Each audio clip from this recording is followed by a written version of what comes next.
On this podcast, we talk about the books, both old and new, that are worth putting on your to-be-read list. I'll include the back cover synopsis, content warnings, as well as my pro and con list. To avoid any spoilers, head over to my Instagram at enjoylifewithme.angela. I'd love to hear your thoughts on these books. Let's jump in for the day.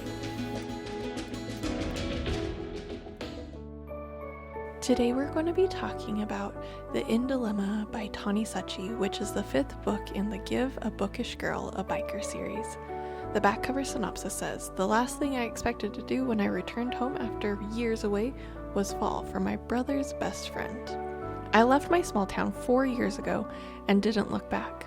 When I returned with my tail between my legs after breaking up with my controlling yet commitment-fearing boyfriend, I'm surprised by the warmth I find at the Storybook Inn. The owner, Aunt Birdie, embraces me with open arms and gives me a place to stay when my dad turns me away. Unfortunately, Dad is more stubborn than ever. He still thinks my dream of becoming a great artist is too far-fetched to be possible, and maybe it is, but if I've learned anything in the last year is that God's plan won't be thwarted. Something that proves true when God uses an accident to facilitate Aunt Birdie's dream. The Navy SEALs prepared me for a lot of things, but moving back to my small town with well-meaning, meddling aunts is not one of them.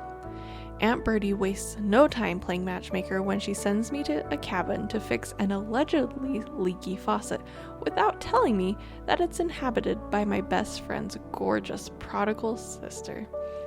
Nova and I are both coming out of painful breakups. A whirlwind romance is the last thing either of us wants, but falling for her is inevitable when she jumps into renovating my family's legacy without hesitation.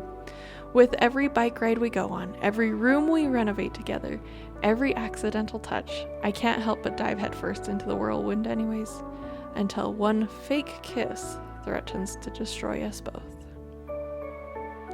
This is a dual point of view Christian romance.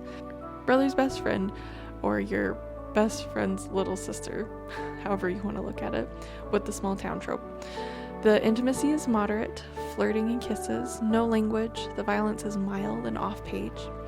The potential triggers are the war injury, strained family relationships, past death, past unwed living together, and medical diagnosis. There wasn't really a con other than, trying to see if Reese is going to get a story.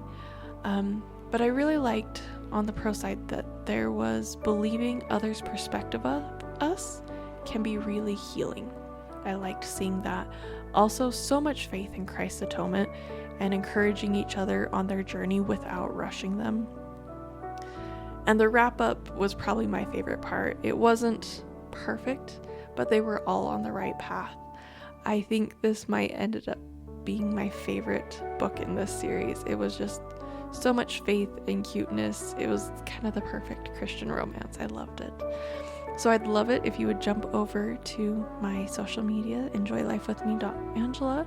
I'm most active on Instagram, and I'd love to hear from you. If you've loved this series, which one was your favorite? If you haven't read it, what are you hoping to start with?